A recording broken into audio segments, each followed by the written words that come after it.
Member statement. The member from Perth Wellington. Thank you, Speaker.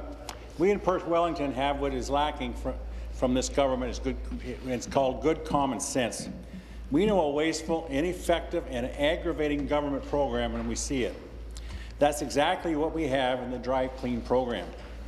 Constituents are contacting me with their problems in trying to get their clean, late-model vehicles to pass the government's revised emissions test.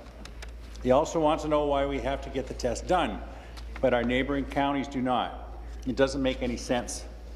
Dealers have their own horror stories. Instead of measuring what matters, actually emissions from the tailpipe, the government demands they use a new complicated computerized test. It's prone to failure even for perfectly good cars.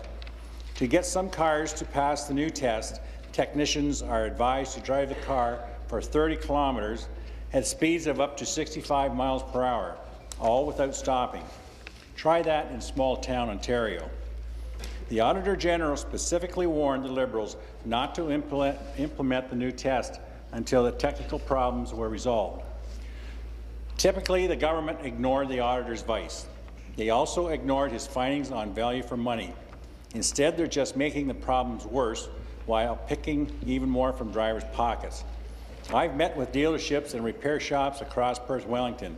I have heard firsthand the Drive Clean program is failing.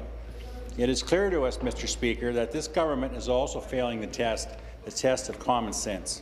I want to encourage my constituents to make their voices heard by signing the petition available at scrapdriveclean.ca. Thank you, Mr. Speaker. Thank you.